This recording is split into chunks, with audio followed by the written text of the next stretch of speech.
We were curious about exploring romance with other parties outside of the two of us. I tell myself, just follow your heart. But on the other hand, don't settle for your own needs. Like, advocate for what you want. With the units that I worked with, why they didn't work was jealousy. This episode is big, my first ever coaching session on the show. As a clinical psychologist and a transformational life coach, I've worked with many couples through infidelity, betrayal, and deep conflict. But today's episode is different. Welcome to She is Mother, where we push past the limits of love, connection, and self-discovery.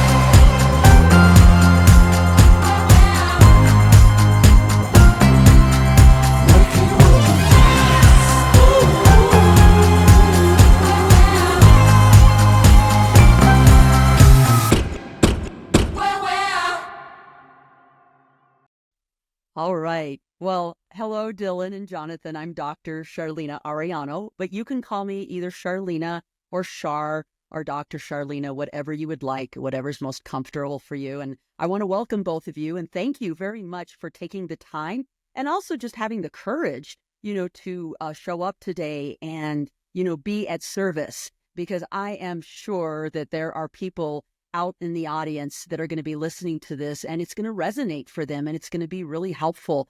I'm really excited about this because I don't know if either one of you did any stalking on social media to find out who I am or what I do, and if you haven't, did you just a little bit, Dylan? Yeah, Good just for a little you. bit. I can't help myself.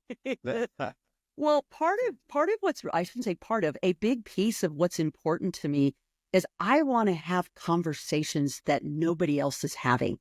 And I want to have these conversations because what's important to me is I want the greater community, the greater culture to understand the diversity amongst us. There are all kinds of, and also I want to normalize it. It is important that we are having conversations about different kinds of relationships, diverse kinds of relationships, as well as diverse people, diverse cultures, because I want to bring this into mainstream. I think it's really important. I don't know if the two of you know this, but I myself am a queer Latina. I'm a lot older than the two of you, almost hitting 60. And so I have been in eras where you went from being completely underground to the don't ask, don't tell policy. And at 60, you guys are going to laugh, almost at 60, I have come out. So I understand just from personal experience what it's like to be on the fringe, be underground. And it is important to me that we stop that shit, quite frankly.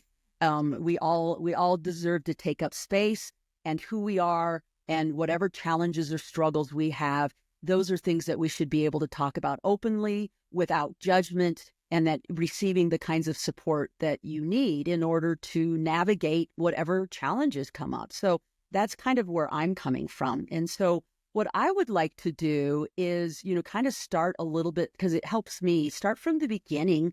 Dylan, it sounds like my understanding is, we have S, who's part of, and I do want to ask, let me back up a little bit. I do want to ask about language, because I want to make sure that I am honoring and respectful of language. And so what I mean by language is, how do the three of you refer to yourselves as a unit? What do you call the unit? A shit show. No, I don't know. We don't. Polycule feels like a meme of a word at this point. I don't think we've ever used that term seriously. I don't know, John. I've heard sister wives thrown around. Yeah, sister wives. My friends have referred to us as the sister wives. Yeah. A polyamorous village. Polyamorous village. Is there one that you prefer? None of these are the answer, by the way. Yeah, I don't know. I guess throuple. I mean, we referred to ourselves as throuple before, but that's not really accurate. I never refer to myself as a throuple either, because that implies that there's like a kind of like it's like a triangle, right? But To me, it was always 3 separate relationships. Okay. So, which of these, because it's interesting, by the way, I do want to give you some context. I've actually done therapy, with polyamorous, units, and they've called themselves different things. And one in particular did use the term throuple, but it sounds like that does not resonate for the two of you. So we can use something else.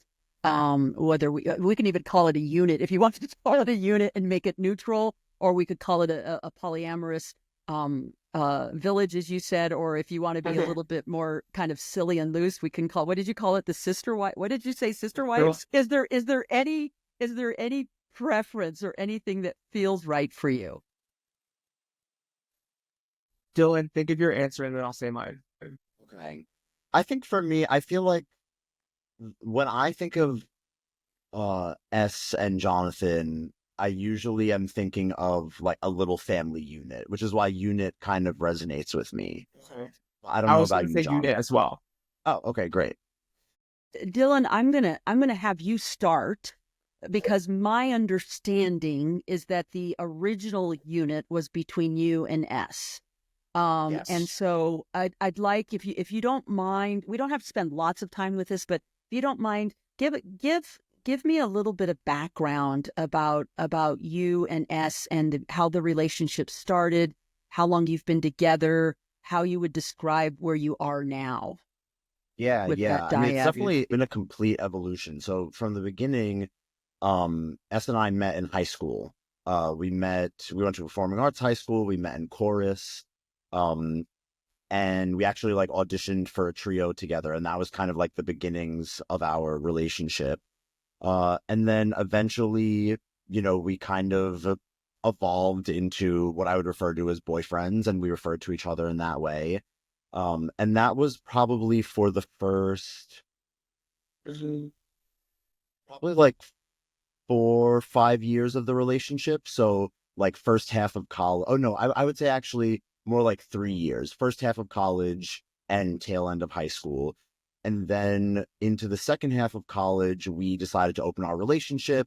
So I think that's when things started to get a little bit more, like, just as you said, untraditional with regards to relationships. So we kind of went from being what I would refer to, what I would refer to as like just standard boyfriends, to a open relationship that has boundaries around like romance and dating, but physical was completely open. So it allowed us to be able to experience physical intimacy with other people without really, I guess, encroaching upon the romantic aspect or the romantic component of our relationship.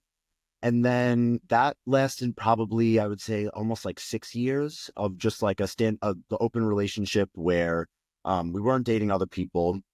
But then I think eventually, I consider myself a big romantic. And I think that both S and I were coming to a point sort of at the same time where we were curious about exploring romance with other parties outside of the two of us.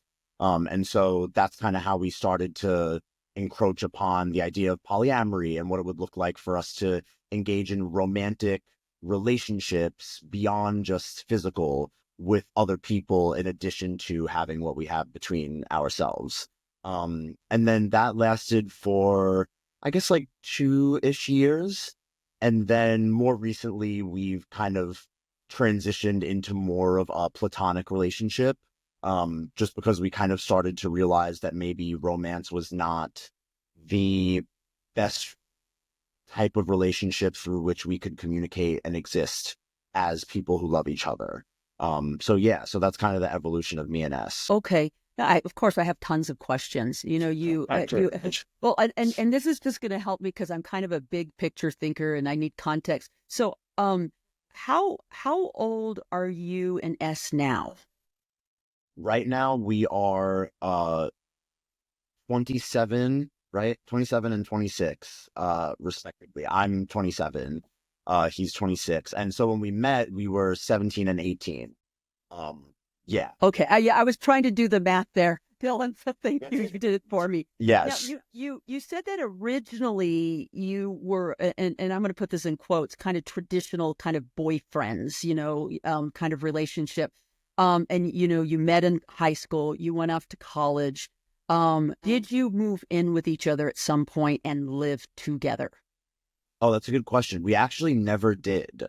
Um, Interestingly enough, I feel like even though me and S were probably on paper in a more traditional relationship in the beginning, I think that he and I have always been untraditional. At least if you ask my parents, like we haven't abided by I think like the typical gender roles or some of the like milestones that typically come in a romantic partnership. Like we had no intention of living together, at least for now. Like we maybe thought about it years in the future, maybe when we were like in our 30s or 40s. But at least in our 20s, we both have always enjoyed our own spaces, our own quality time with ourselves, and our own hobbies. And so we've always kind of like kept that separate. I mean, we did a lot of like staying in each other's places and sleeping over. And there was a point when he finally got his own apartment where I would be there a little bit more often. But no, we never actually lived together. And see, that's helpful. It's interesting because you started with, well, we were kind of like, traditionally boyfriends, but what's interesting is your relationship has always been non-traditional, and I want to back up a second just to give the two of you context. Couples and relationships are one of my biggest specialties. This is what I do. And when I use the word traditional, it doesn't matter what your gender identification is or your sexual orientation, or your, however you identify. There are so many possibilities that can happen in the context of relationship. And in our culture, in the American culture, although I understand things are changing and there is becoming some mild acceptance of more fluidity. And when I say fluidity, I'm not just talking about gender identification. I'm talking about sexuality. I'm talking about relationship status. I think it's important to highlight that. And I'm gonna share a little personal information as well.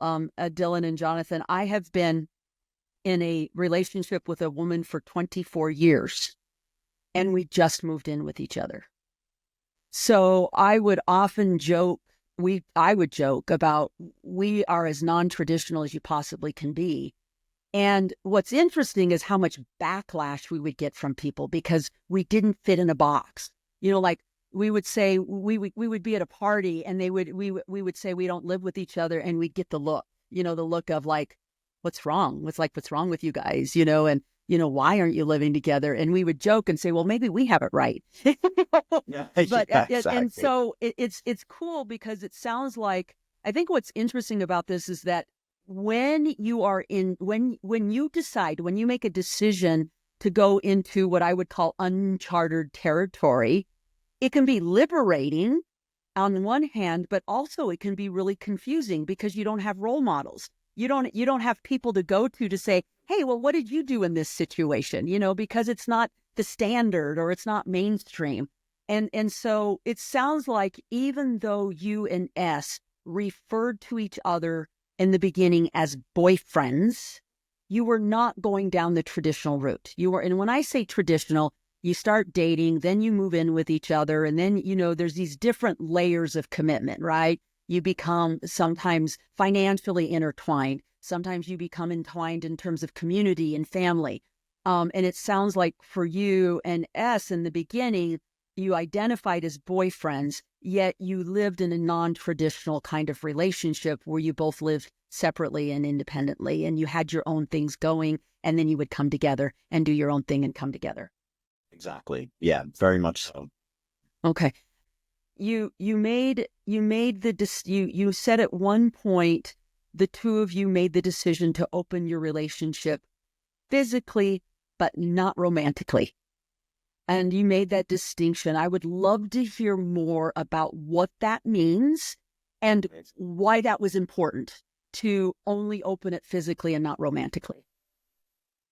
Yeah, I that's a good question. If I had to guess and like try and put myself back in my shoes when I was 20-ish when this was happening, maybe 19, I would say that it was probably, I want to say it was driven by insecurity, and that feels kind of like negative and pejorative, but I think that at that point in both my and S's lives, I don't think that we were really at a point where we were ready to delve into that, whether that meant we were secure enough with each other or secure enough in ourselves.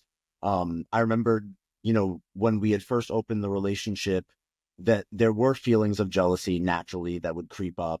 And oftentimes, when things would start to pass a physical realm and lead into more of a maybe committed or emotional realm in some way, shape, or form, I would definitely feel those feelings of jealousy and insecurity flare up within me. And I think that S would probably have said a similar thing. And so I think that that was the main reason why we set that distinction. And it's a good question to ask of like, what does that really mean? Because, now at 27, I know that it's very difficult to separate physical intimacy and, I guess the chemistry or the romance that comes along with it, especially given the fact that I consider myself a romantic. And so there were many times where, I would maybe be in something with someone, maybe a situationship, however I might refer to it. But feelings did come up, and I would always be very open and communicative about that with S, and we would discuss it. And, we would just kind of come clean and be like, this is how I'm feeling. This is what's going on. Like, let's come together and acknowledge it for what it is and like work through what that means. Does that mean that we set further restrictions? Does that mean that we set less restrictions? So it was always kind of like a tweaking it as we went along. But I think that, yeah, for me, physical intimacy was easy because, queer hookup culture is, at the essentially at your fingertips on the apps. And so that was easy. And I think that it made sense for the time. And we wanted to kind of know that we weren't each other's only physical sexual experiences because we were so young when we met, we were each other's first experiences with regards to physical intimacy. And so we also wanted there to be a little bit of a exploration period so that we knew like, okay, we've kind of got it out of our systems, or we've experienced other people and other types of intimacy, and we can still come back to each other and know that this is what we want. Hmm. How were you able to, you brought up a couple of things. And again, full disclosure, I've done therapy with units before, and I'm going to, do not take this personally. I'm going to tell you that every one of them that I worked with, it didn't work out. And let me tell you why it didn't work out. You actually brought it up, Dylan. So this is why I want to ask, how did you navigate this? The reason it didn't work out was because of jealousy. So I will often joke about human nature. We are territorial. Humans are territorial. And that's a really hard thing to navigate. And what I found with the work that I did with these units, what would end up happening is they would have ground rules, right? They would say, okay, these, and I think this is really critical. I'd love to hear your perspective. And, Jonathan, I really appreciate you just listening, because I know right now we're just kind of unpacking this part of the unit, that rules are really important. Communication is really important. And yet there's humanness. And what I found with the units that I worked with is that at the core of why they didn't work was jealousy. And what would happen is, so jealousy would be the core. What would follow right next to it would be breaking ground rules. Like, for example, I worked with this one couple in particular, one unit in particular, and it was two women and a man, all cisgender, by the way. And they had a rule that there could be no coupling. One of the rules was there could not be any coupling if one person was out of town and not around. There was something about that just didn't feel safe. And they ended up, one of the dyads actually broke that rule. And it was a big betrayal. And the foundation of trust completely crumbled, and they never recovered from that. So that's an example So you brought it up as well, Dylan, this jealousy. It's human nature. We are territorial. The idea sounds great, but when it actually starts happening, you're like, oh, wait a minute, I don't know if I like this. So how did you and S navigate that when it would come up? Like how were you able to do it successfully? For me, and I think that S would say the same, it was about being very prompt and honest about how we were feeling, regardless of whether there was a chance that it could sound crazy or overreactive. Like, we kind of had an agreement where put everything aside, put your ego aside, and just acknowledge how you are feeling. And if that feeling is negative and there's something within the partnership that we can come together and talk about and communicate to make that feeling better, then let's bring that to the table. And so whether it was feelings of jealousy because we weren't speaking as much or texting as much, or maybe it was a feeling of jealousy because S had hooked up with someone more than once. And so there was like a sort of recurring hookup, and the fact that that could potentially lead to more than just a physical kind of relationship. But it was really about just being open and honest as much as possible, and catching it as it happens. Not waiting and not letting those feelings fester or bubble up, and not letting yourself get into that kind of echo chamber of like worry and second guessing, just like putting it all out on the table and being like, listen, love that you had this experience, but I was feeling a serious type of way last night, and I don't really know what to do about that, but like, let's talk about it. I mean, that really is what it would look like for us. Okay. And I wanted to follow up with something that you had said, because you had answered a question, but I wasn't sure if it was if there was more to it. One of the things that you said is when you opened up the relationship, and initially the openness was on a physical level, and you had said that neither you nor S had other experiences because you were so young when you got together. So I'm guessing that might have been one of the reasons that you opened the relationship. Were there any other reasons that were really at the core of the decision to open the relationship? Yeah, definitely. I mean, there were some logistical reasons as well. So for my first 2 years of college, I was in New York. And so that meant that on his senior year, as I was in freshman year of college, we were still in the same city. We could still see each other frequently. And then he also, when he went to college the following year, he also stayed in New York City. So for the first half of my college experience, it was easy to keep things, I guess, in the more traditional realm, because I think that we were still exploring each other and our relationship with each other. But as life started to change, eventually I wound up transferring schools and moving to Connecticut.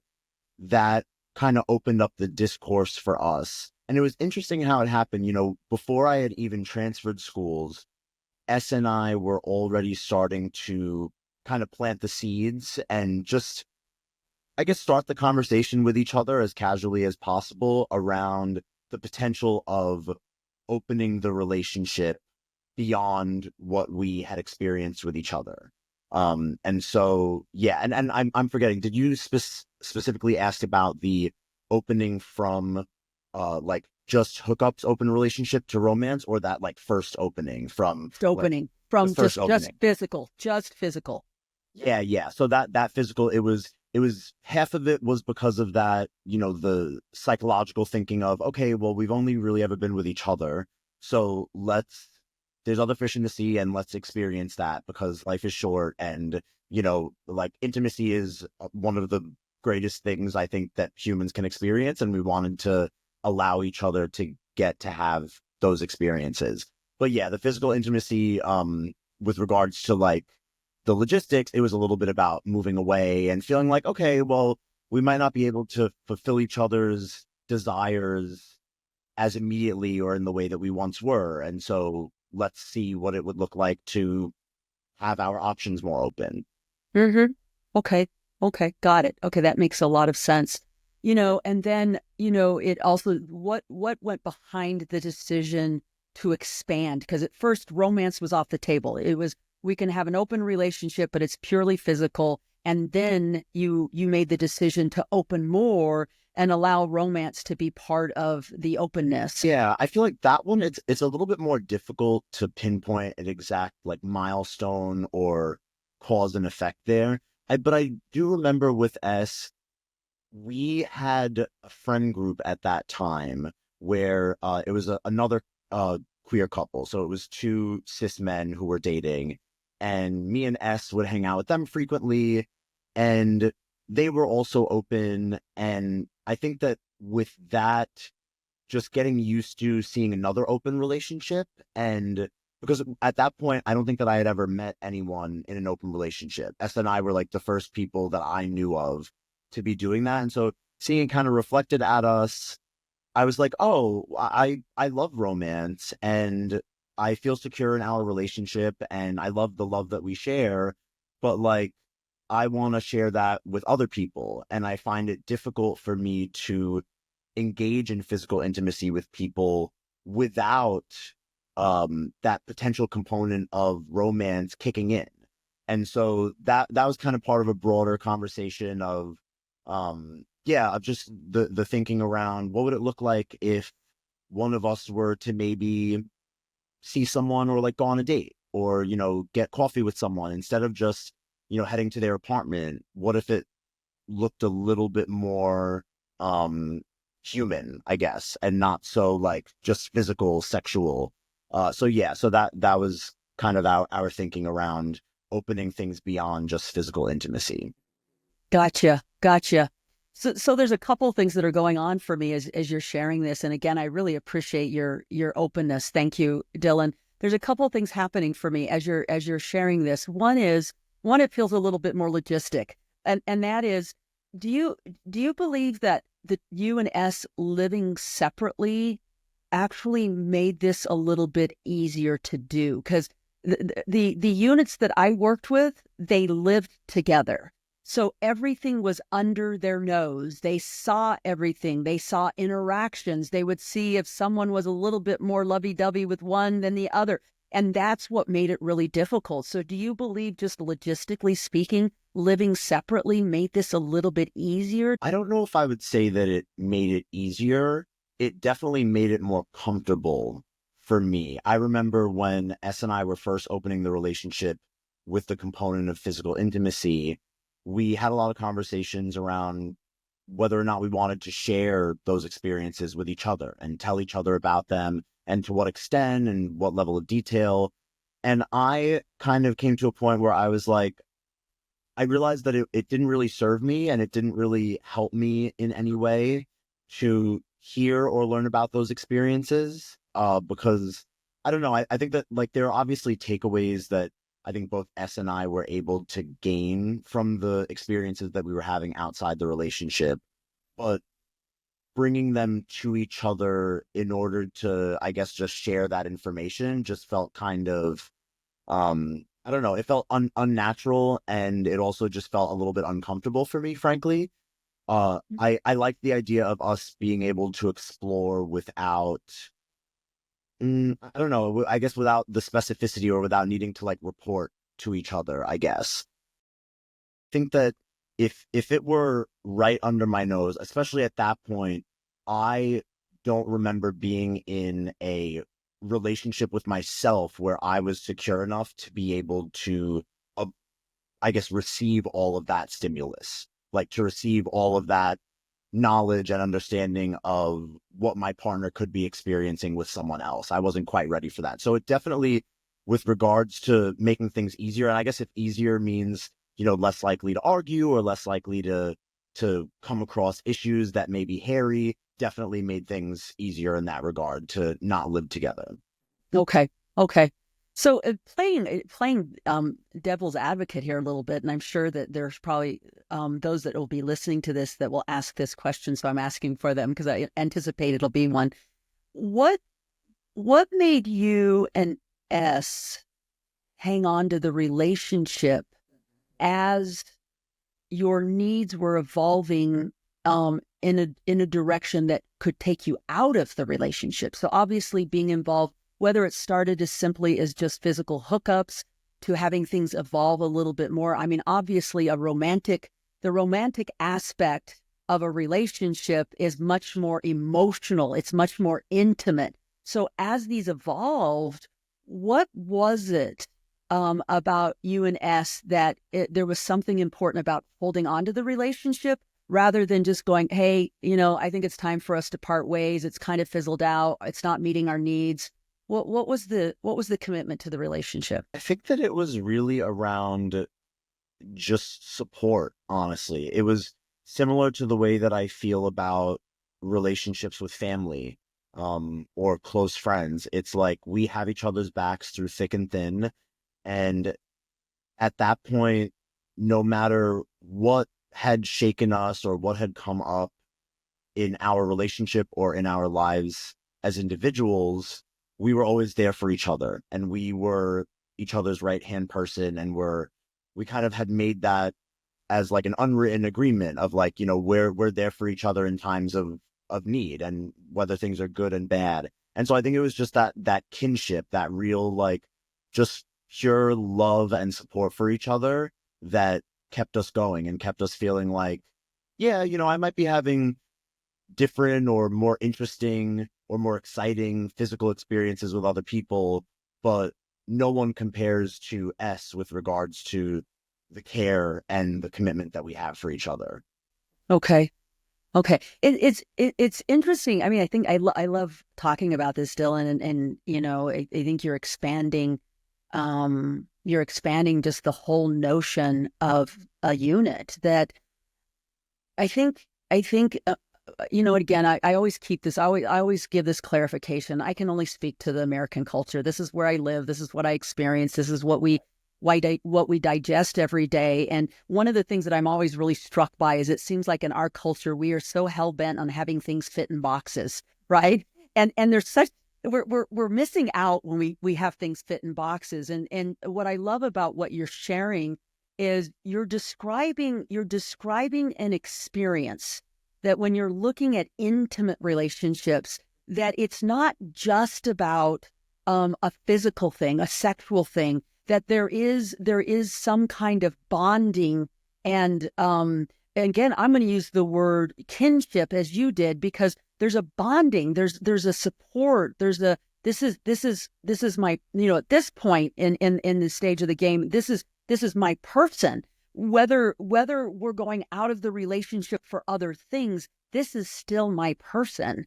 And I think we as Americans have a tendency to get very kind of black and white and linear and boxes and categorical about what things mean. And if you don't fit in this thing, then it's not that thing and you need to move on. And so I'm really struck by you and S and being willing to go, well, listen, we want to hold on to this part of who we are together. And that is valuable. And we want to maintain that as we explore other things.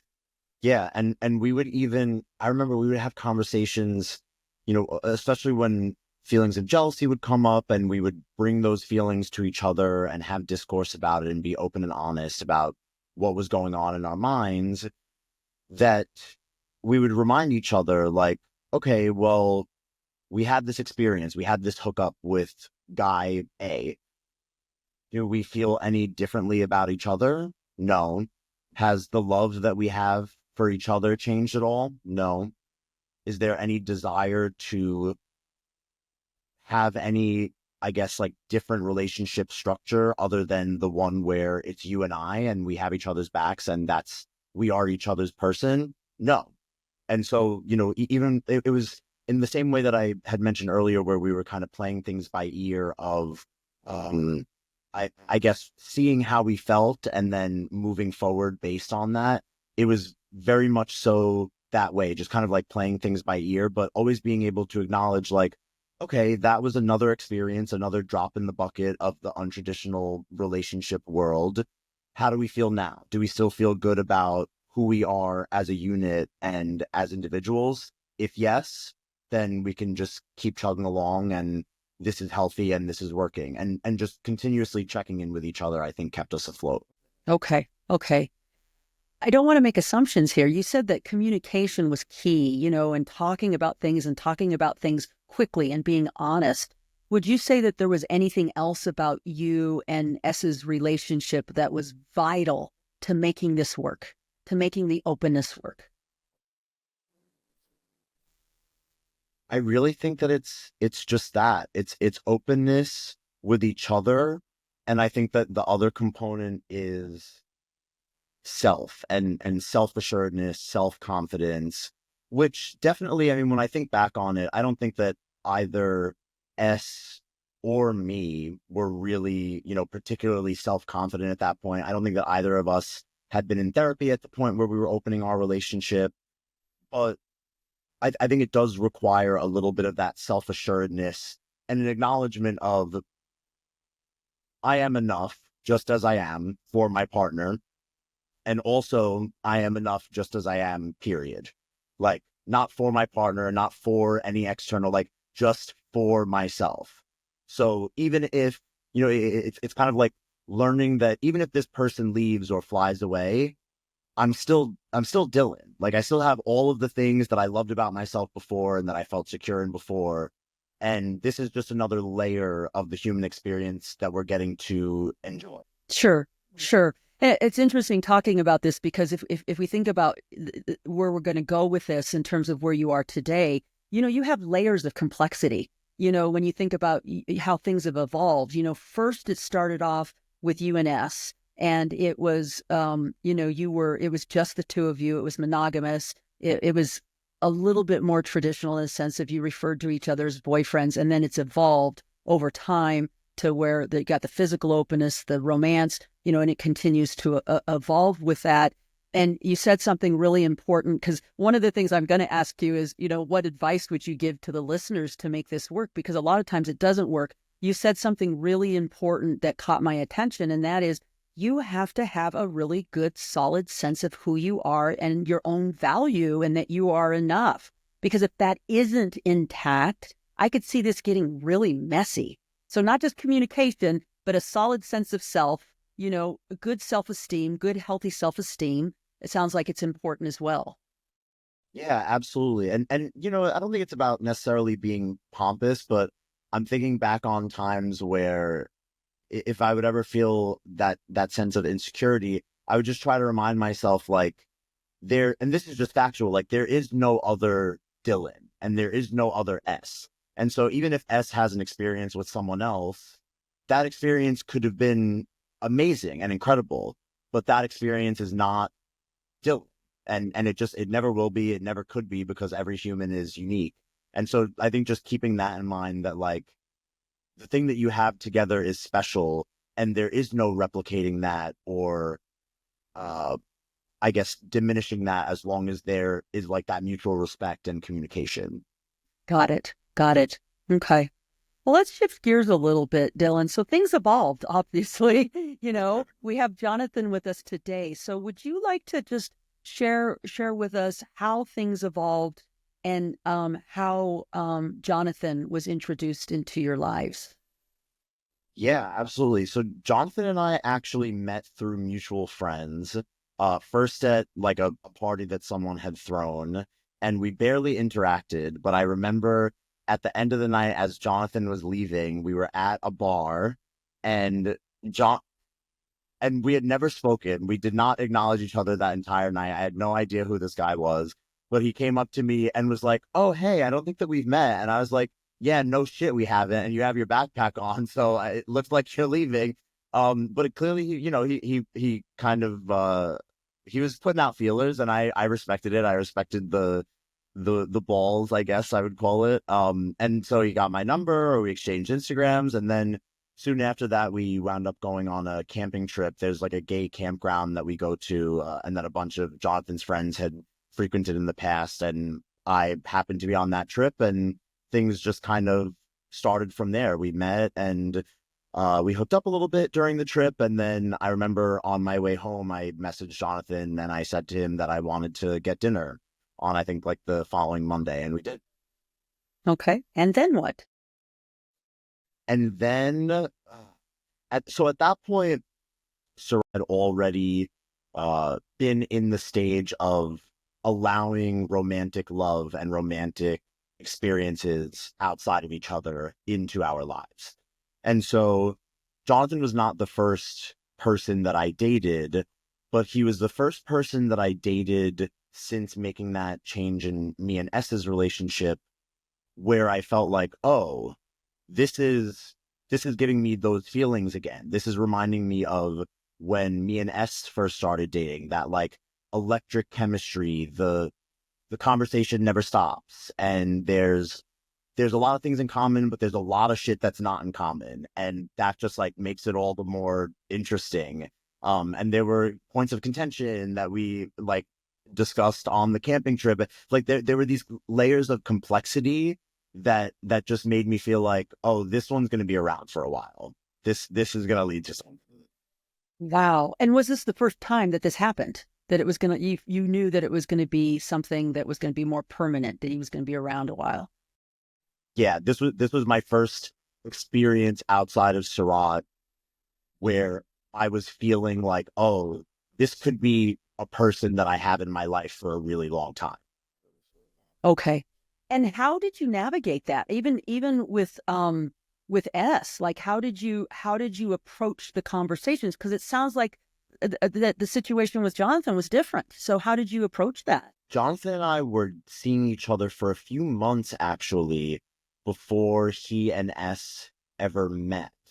But during that time, I was, as is par for the course for me and S, very communicative with him the entire time, letting him know when Jonathan and I were hanging out, how things were going, checking in on how I was feeling about our relationship, how I was feeling about Jonathan romantically.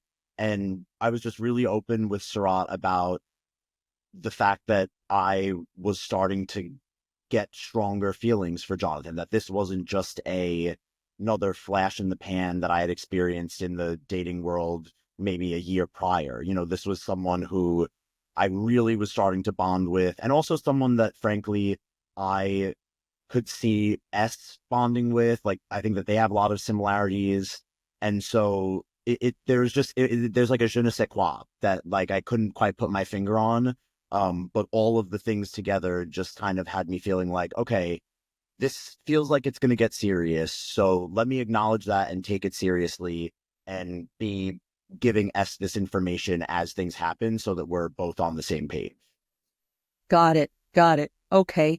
Well, and Jonathan, I'd love to hear from you and your perspective in terms of the beginning of this. You approached Dylan at this with your, it sounds like you were just about ready to leave and you got his number. Say a little bit about what it was like when you saw Dylan and what came up for you and how things have progressed from your perspective. I believe in challenging myself and doing things that might make me uncomfortable. So that was just an example of, I'm about to head out. Let me do a quick scan of the room. Is there anyone here who I would like to keep in touch with? Oh, that person looks pretty cute. Let me go up to them and say hi on my way out. So that was the first interaction that I had with Dylan. And then our mutual friend put together a camping trip with like 10, 15 people. There were a couple cabins, and Dylan was in the other cabin. And through that, we had our first like real conversations, first hangouts. And I just felt a bond to him. Okay. Well, had you ever been in a situation before where you were drawn to somebody and interested in them, and that they were in an open relationship? Yes. And usually it was more of a infatuation, more of like an idolizing, like, oh, this would have been the perfect situation if only they were single, right? And I think we tend to want what we can't have. For Dylan, I'm not sure if I knew you were in a relationship, or I feel like it wasn't front and center. You definitely knew that. I'm pretty clear, especially with people that I'm like, oh, this Okay. could get serious. Okay. Yeah, you would have known that I was in a relationship Okay. with us. I think I that, think and remember, I think that the fact that I was in a relationship actually made you feel a little bit more open to the idea this, of like, oh, let's try this out. Cause like right. this isn't going to go anywhere. Yeah. So So this was a very unique difference between what Dylan just described versus what I experienced. So in my mind, okay, this person's 10 years younger than me. they're living with their parents, they're in a relationship. There's like, I can just go through the list of all the reasons why this is never someone I ever want to date. So what harm is dinner? They asked me out to a date. I said yes, because I was like, this is never going to go anywhere. I'm just going to show up. Maybe I'll have a new friend. And that's essentially how it crept up on me. For dinner, Jonathan, did your intentions and what actually came up for you different? I think there was a lot of denial of like, okay, and also a lot of being mindful and pausing and thinking, okay, this doesn't have to mean anything. This is just, what harm is dinner? Okay, we might hang out again next week. This is nothing. And a lot of that along the way is essentially how the relationship grew for me. So important context, this is my first love. This is my first relationship I was 36 years old. I've never dated anyone more than like 3 months. And I never called anyone my boyfriend. Wow. Okay. So I think, what was it? What was different? What was different this time? I just didn't have I think because consciously I thought I was so protected from anything bad ever happening, because I believed nothing would start. My heart opened up and like it got past the vulnerability. Whatever issues I had that prevented me from being in love and having a partner, I think were kind of like infiltrated through this setup. But it's been the most beautiful year, and like knowing Dylan has changed my life. It's opened me up to my own feelings, my own vulnerability, my self-love, communication. It's been life-changing, positively. That's wonderful, isn't it? Isn't it wonderful when you experience that kind of love that opens you up and you find yourself in it? That's amazing. And there's a constant peeling back of like my own judgment of like, okay, I'm feeling a certain way. I'm angry. I'm judgmental. Examine it and then let it go. And then I kind of like get back into the present. For example, judging polyamory, right? I never thought that would be something I'd be capable of being okay with. So this really stretched you in some ways. For sure. Yeah. Yeah. Now give me context here. How far back did the two of you meet? How long ago was that? I think it was like May, in the spring of 2023 is when we met. Yes. May or April 2023. So you're getting to 2 years. You're not too far off from 2 years. Yeah. Okay. 2 So years. Yeah. Yeah. So what I'm hearing from both of you is it sounds like the feelings were mutual, that this was different for both of you. You knew that there was something more here than just a hookup or a fun time. There was something here that both of you knew. At what point did the status change? Like, obviously you have a third person, a third party involved in some way. So how did things evolve? How did things evolve from, okay, this is going to be more than what I've experienced before, I'm really into this person. Then what happens? I think on my end, after several months of behaving like boyfriends, it just occurred to me like, okay, I'm refusing to call this person my boyfriend, but we're spending 3-4 nights a week together, and he's the first person I text when I get up in the morning. So, let me just give it the label and see how that feels. So, that was the progression. It sounds like the progression for you was, okay, obviously attraction, interest, intrigue. You're falling in love with this person. You're now calling yourselves boyfriends. Now the progression goes to the idea, being open to being involved in a polyamorous, unit, a situation. Is S involved at any point? I mean, when does S get involved and how? How does that happen? Yeah. Well, before we get to that, I want to share important context. Through this entire time, there were a lot of struggles on my end of, again, this is not something I want for myself. I'm 36 years old. I'm ready to settle down. Like, I need someone who is my age and is like similar point in their career. So there was a lot of resistance and some fighting and some, like a lot of work that we had to do. So this is just a constant thread that was through at least the first year. Um, but I can answer your question. I think Oh, it no, was, say more about that. I think that's really important because, I'm curious what it's like for somebody. I mean, you were in love with Dylan, and at the same time, you recognize you're potentially involved in a complication, right? I mean, in yes, some ways. yes, because it doesn't align with my life goal. And at that moment, which was to have, I'm in the process of buying a home. Like, I want to start a family. Like, I should not be. Dylan was the bad boy. He was the kid. He was the person that I'm not supposed to date, but I just feel so euphoric when I'm around, and I can't explain it. And yet at the same time, it sounds like Dylan didn't fit your picture of what you wanted for your life. You No. sounded more traditional. I want a house. I want a family. I'm getting older. I Yeah. want to settle down. That seems very different than what Dylan's world is. Yes. Yes. How have And you well, reconciled that's that?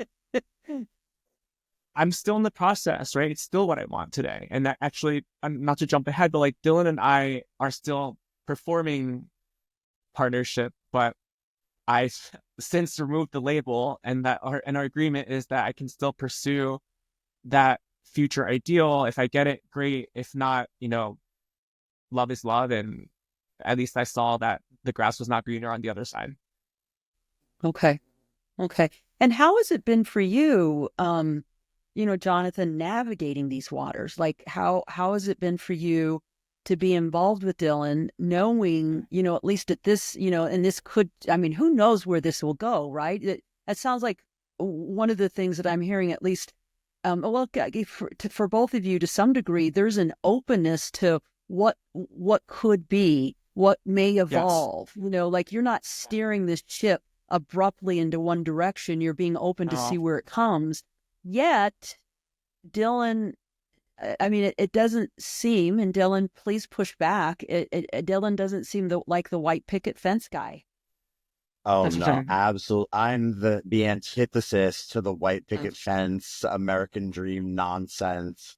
I mean, I think that I have always just been a very, I think, headstrong person is maybe some would call it stubborn. I just like to do things my own way, and I know who I am, and I know what I like, and I know exactly what I want for the most part. Not everything. Like some things are a learning experience. A lot of things are a learning experience, and I'm continuing to be open to that. But I know I've always known that the traditional relationship was not what I wanted, nor was the traditional path. I don't want a white picket fence in the suburbs. I don't want children. I don't necessarily want to live with my partner or with Jonathan, at least for right now. I don't want a 9 to 5. I don't want to sit behind a desk. And so hearing all those things from Jonathan, I was like, well, you're in for a real treat. If this is not what you want, you could have fooled me, basically. Okay. Well, and how are you? And I also want to be mindful because I mean, obviously, S is not with us. I don't know S's perspective, and yet, S Dylan is an important part of your life. Is S integrated in any kind of way in yours and Jonathan's relationship? Like, or is S kind of on the side, and the two of you, are functioning as a dyad at times? Like, help me understand the dynamics between the three people involved. Yeah, I feel like to put it in the simplest way, at first it was kind of just I felt like I had two separate relationships with two people. One was with S and one was with Jonathan, and I was just the kind of link in the middle.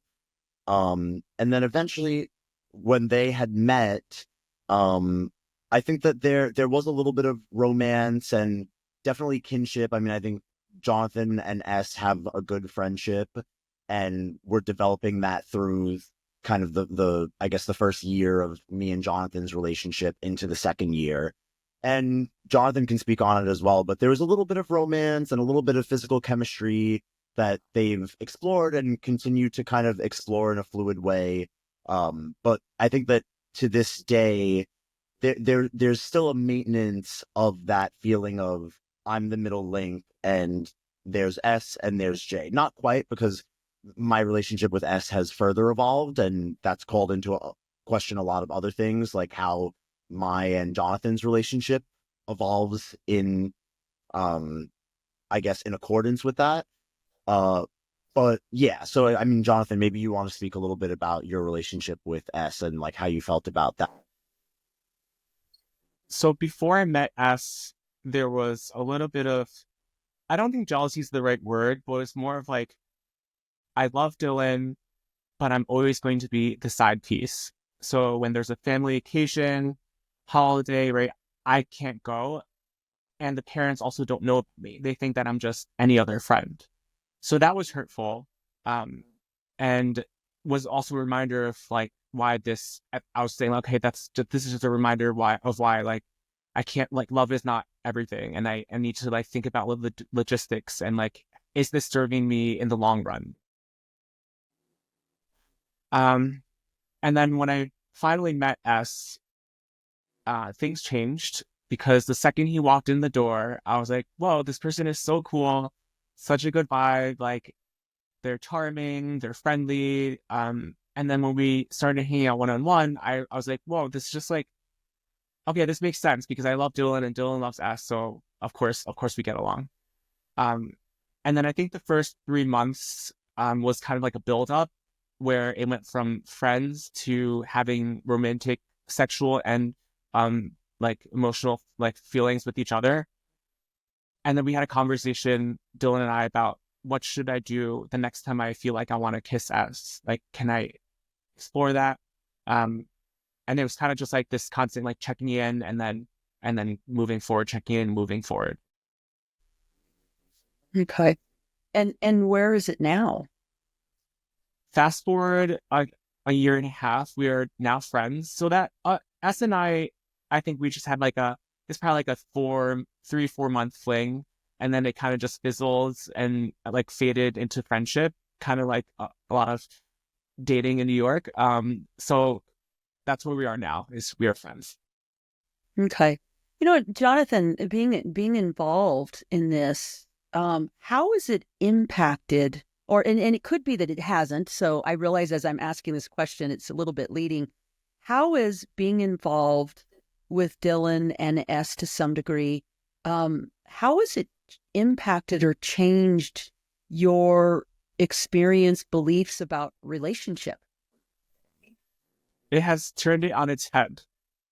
I think that I've had so much mental stretching and challenging that's happened over the last 2 years. I'm much more open to the different types of relationships. I'm also seeing that people in the white picket fence relationship are not necessarily happy. And I think I can think of like family members who checked all the boxes, right? But are actually very unhappy.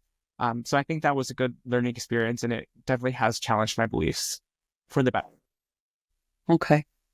And would you say at this point that you are happy with the situation and what's here?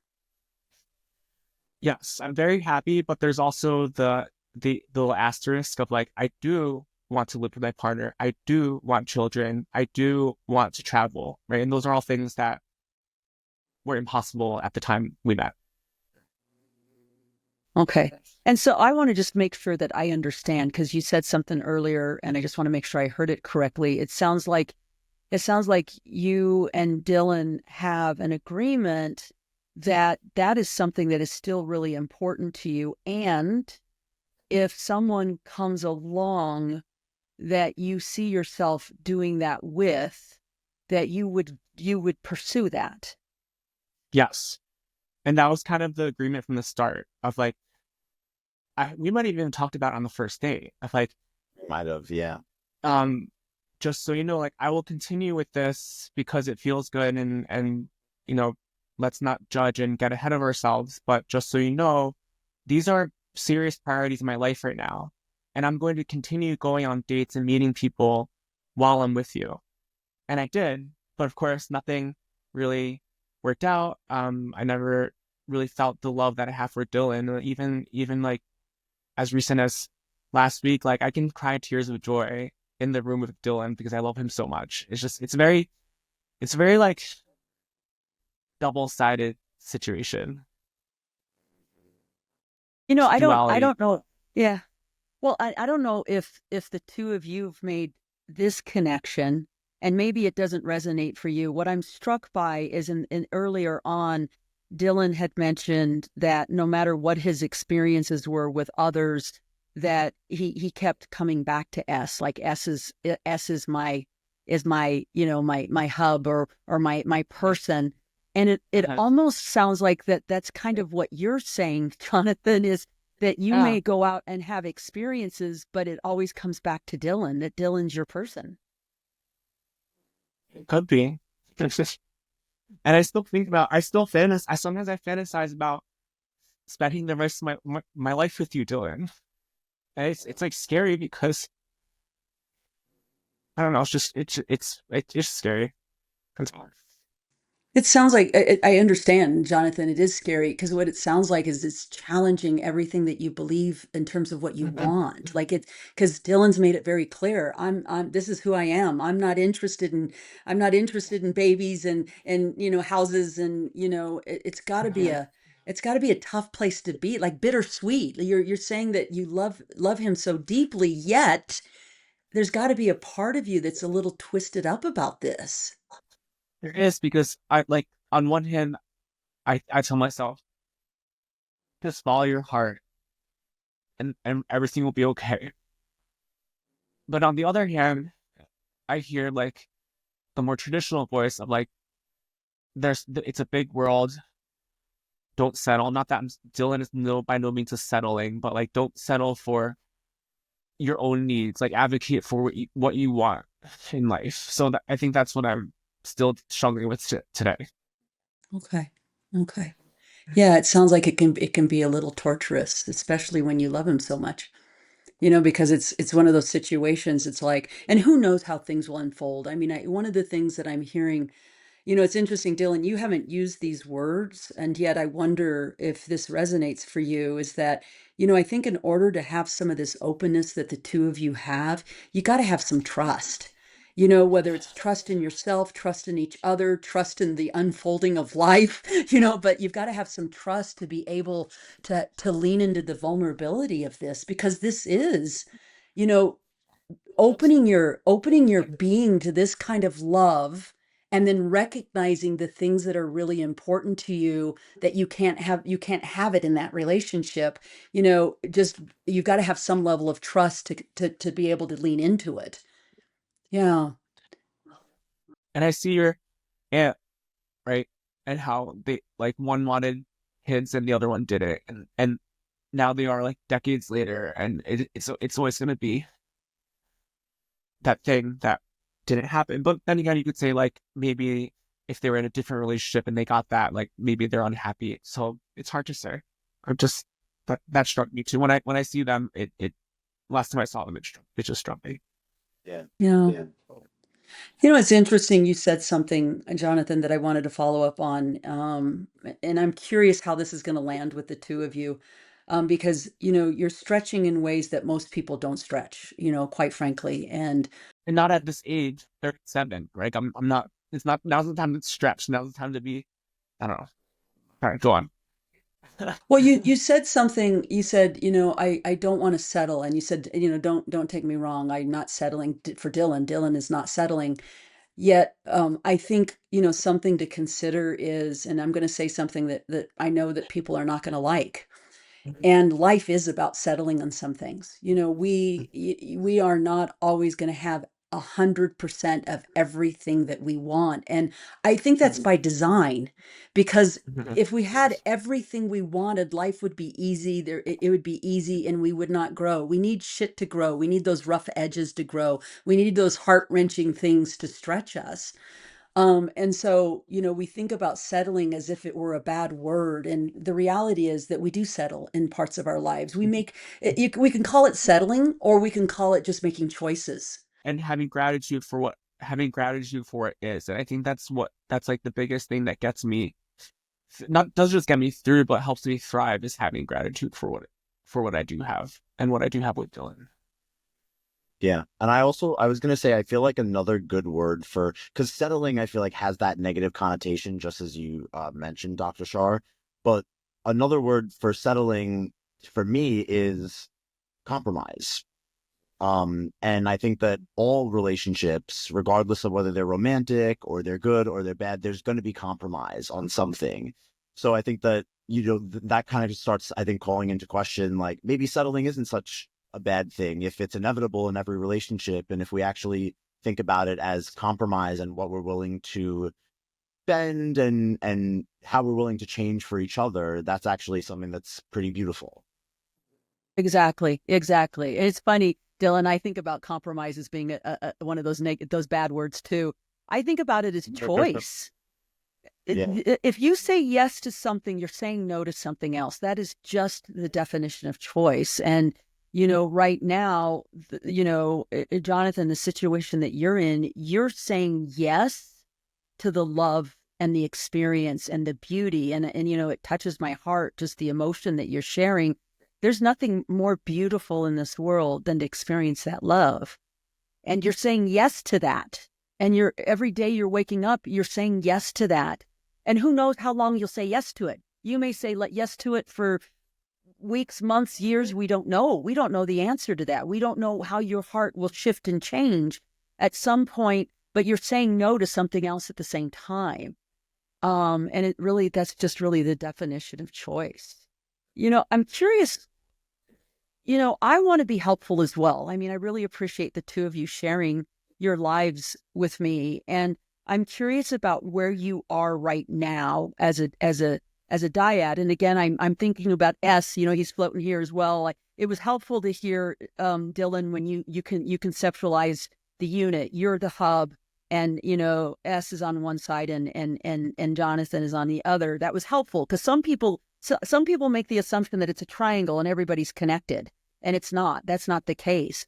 Where are you right now? Like in today's time, what's happening? And is there something that I can help you with? Is there a challenge? Is there something that would be helpful for me to help you talk through? No, Jonathan, anything? I mean, I could definitely speak on what our relationship looks like.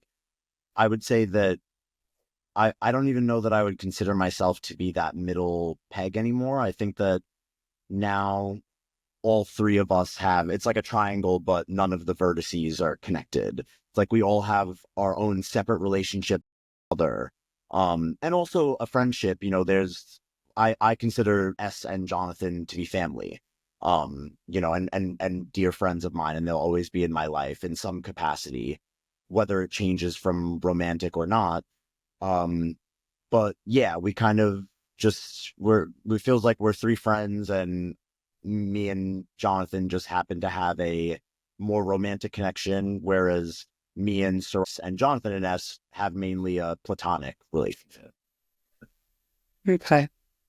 Yeah, so that's kind of where we're at today. I'm not sure about, I'm trying to think of other points of contention or potential areas for advice. Yeah, you, John. I think my perspective is similar, but I think there was, until I met S, I saw it as a V, where you were in the middle. But once I met S, something developed there. And something that I talked to my therapist about a lot was like, in some ways, dating both of you was giving me that satisfaction of like, you can't get everything you need from one person, right? But dating two people, I was getting a lot from you that I wasn't getting from S and vice versa. So some of the more like nurturing and the more of like the helping out around the house, I was getting it from S. And then the communication and the growth I was getting from you. And even today, I think that still continues, even in friendship. And I was also wondering if you were getting different things from both of us and S was getting different things from you and I, that kind of kept it in a way more sustainable. You know what I mean? I'm just wondering for all of us, like, were we getting different things for different partners, which kind of like completed a puzzle that made like day-to-day life more sustainable, more satisfying?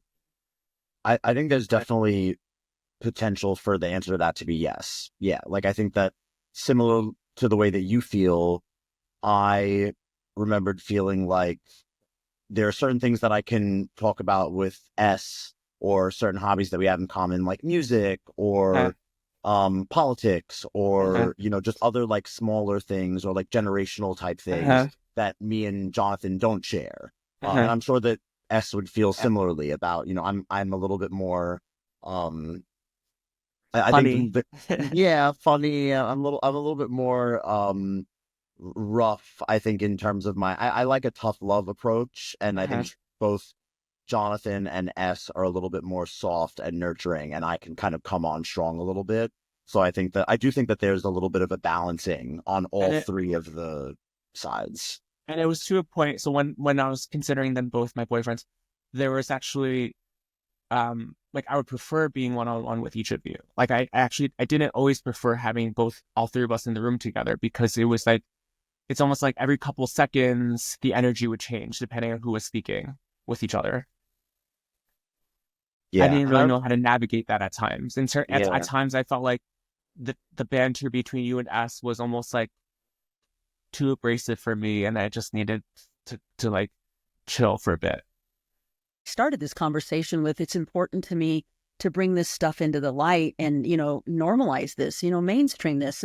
These are these are normal relationships. These are normal human connections, and they just happen to be outside of the box in our culture today. And, I think there may be many listeners, and there are a lot of people, I'm sure the two of you have had these experiences where people have preconceived notions about things. They have implicit bias about these things, and they don't really understand. And, as I hear, the two of you share your experiences, there are some very, very beautiful things that you have shared, that when people put themselves in boxes, they're limiting themselves, and so, I think that's important, for us to shine the light on, because I think there are a lot of preconceived notions about what polyamory is. It's interesting to hear you say, Jonathan, that you prefer the one-on-one versus the three of you in the same room.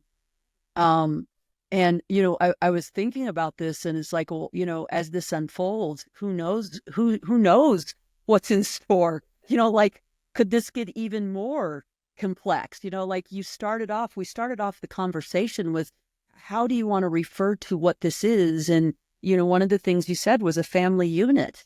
Well, family units can be complex. Who Uh-huh. knows? I mean, things may unfold, Jonathan, and you may find your person that you decide to have a family with. And this Uh-huh. person may be on board in the unit, and I'm not saying that's what needs to happen, but, I'm just kind of curious. The fact that the the three of you seem to be very open to the idea of what works and meets our needs versus keeping yourselves tightly in a box about, this is the way it's supposed to look, or it should look. I like the fact that me, Jonathan, and S, regardless of the ways that our relationship has changed, we've always been, for the most part, open to things evolving and changing and looking different from what any relationship that I have knowledge of has looked like before.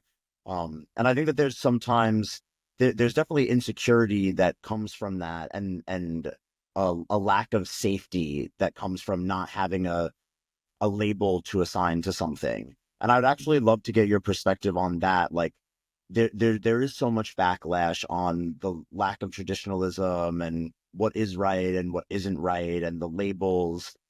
Is is that because as humans we function better when we can label things, or is that actually just us operating from a place of fear and a place of wanting to abide by the status quo?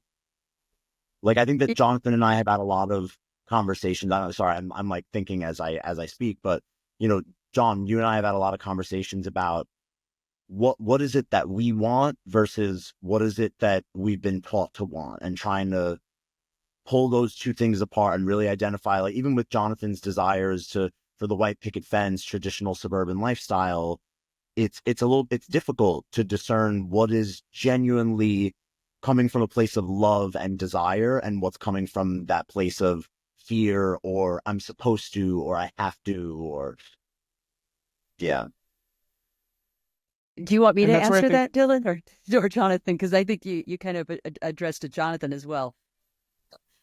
Yeah, that's anybody who also wants to where I speak, go for that's it. also where I when I reference growth over the last 2 years, is like unpacking the why behind things, right? Like, why do I want kids? It's not because I was told I should have 2 kids, but I see the love that my parents had for us growing up. I know that I'm capable of so much more love. I love taking care of my dog. Not that the dog is a human, but like, I just know that it would bring joy, even with all the challenges and the anxieties and the uncertainties of bringing another life into this world. Um, I do want to live with my partner because I want to have a home base that's like a given to me. And I also want us to be contributing financially to the space, not in terms of like extravagance, but just like the like the foundation, kind of like it's like we just built this nest and we're here, it's our home base. And I think that's just like a part of my heart. So it's not necessarily I have to be in the suburbs. We can be in condo. We could be whatever. It could be like, yeah. So point is, um, all of this is more useful when you unpack the reasons why underneath. No, that's a good point. And Dylan, I wanted to follow up with your question. In my work with these units, none of them have been successful. And I think the reason why is because they couldn't navigate human nature effectively or satisfactorily. And I think what can be challenging as humans is we are and I want to define what this is. We're very ego driven, and let me tell you what I mean by ego. The ego is a part of our psychological anatomy that is responsible for us feeling safe. And safe is not just physical, it's emotional. And the ego likes rules. It likes boundaries. It likes guidelines. It likes labels. It likes boxes. It likes anything that feels certain and safe. And so we as humans have a tendency to lean toward labels and boxes and judgments and all those things because the certainty that comes with it makes us feel comfortable and safe. The problem with it, though, or the challenge is that it keeps us in boxes. It keeps us very tightly packed, and we don't experience a lot of things. And so it can be very, very limiting. And so one of the things that, I want the listeners to be open to, because I'm guessing that there's going to be different kinds of responses to this conversation. And there are going to be people out there to be like, what the, and yet if you really hold judgment aside and you listen to the conversation, the three of you have done something that is very courageous. And you have gotten out of boxes, and you have, what I believe is amazing, is that you followed your hearts and you have defined the path along the way for you. And you've also been open to that path changing, every step of the way. And I think that takes an incredible amount of courage, because most people don't have that courage and they stay in their boxes. And when you stay in your boxes, you really miss out on a lot of life. You really do. Yeah. Life is beautiful. Jonathan, you really hit it today in your emotion about how beautiful this love is. And some people don't ever experience this because they stay in the box. They stay with labels. They stay with the shoulds. They look at what they're supposed to be doing. And believe me, I have been practicing for 30 years, and I can't tell you how many times somebody's been on my couch saying, "Oh, I thought this is what I was supposed to do." and I'm as unhappy as hell now. Like, women getting married and having children, and there's nothing wrong with getting married and having children, but they did it because they were supposed to, not because that was really in their heart. And now they're staring at me going, now what the fuck do I do? I'm miserable. I don't like this. I wasn't meant for children. I don't like being married. And so, I think, at least from my perspective, and I want each of you to share your perspective. From my perspective, something that I think is really important is I want the listeners to see what's really here and not get caught up in the label of what this is. And, just the courage that you all had to pursue something that really feeds you, feeds your soul, feeds your heart, and that you're not letting limits, labels, categories, boxes get in the way of that. And I admire that. Thank you. I don't know. And I think I don't Jonathan know and if you'd like to share a perspective. I I'm just was just taking going to that say in. it. Oh, wait, you go first, John.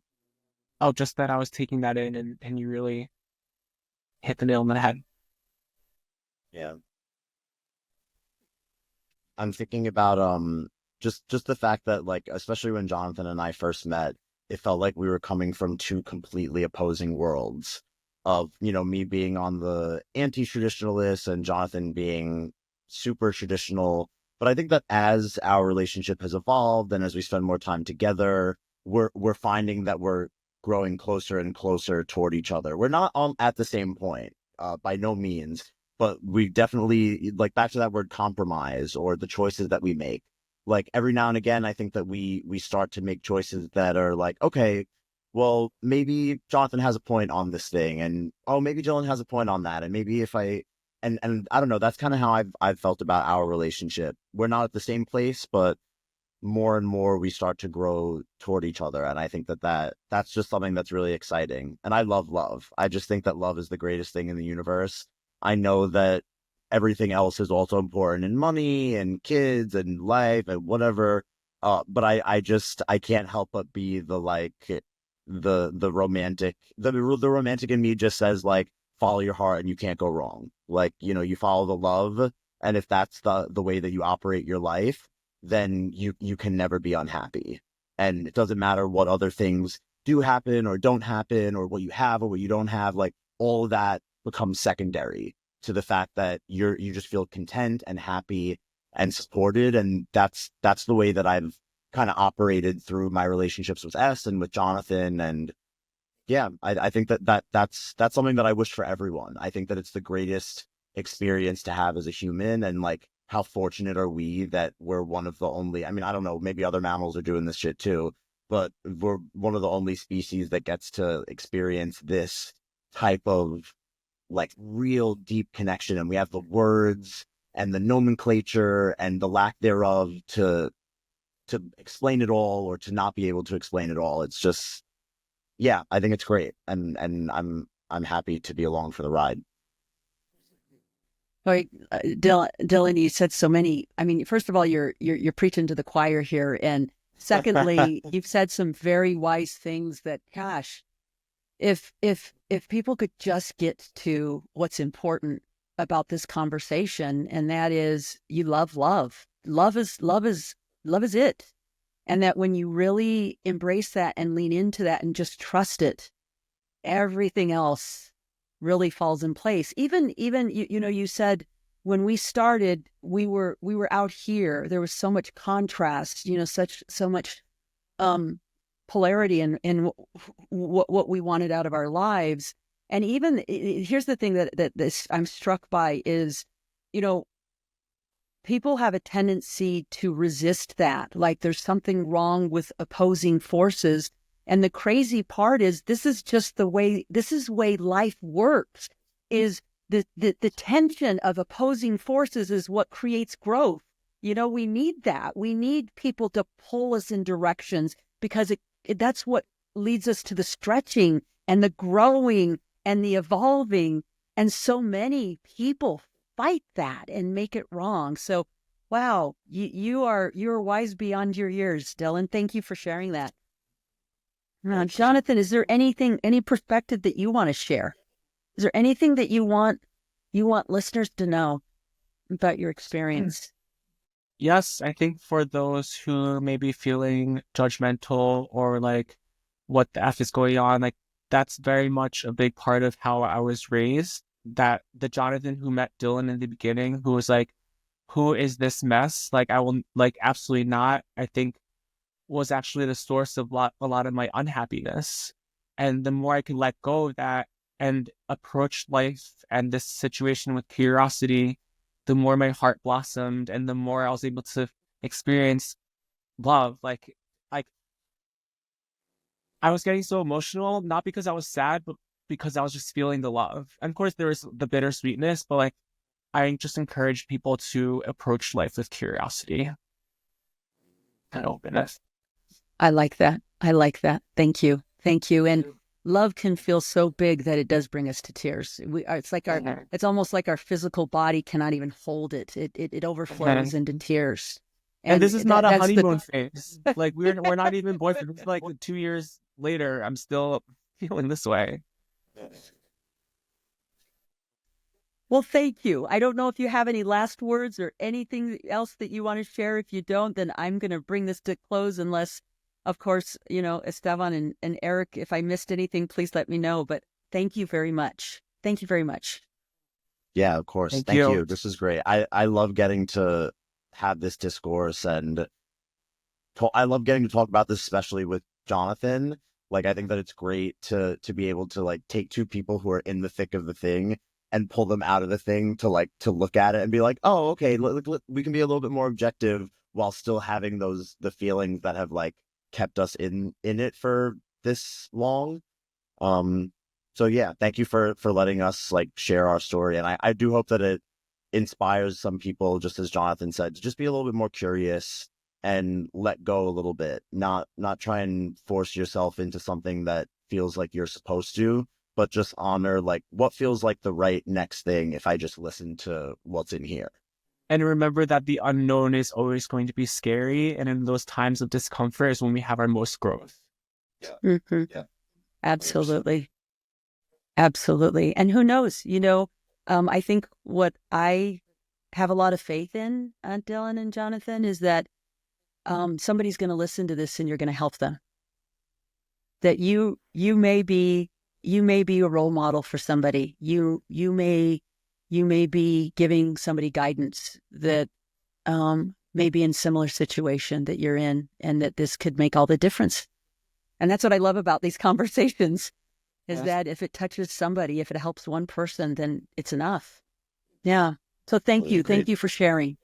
Thank you for opening your hearts, opening your lives, and sharing this with the world.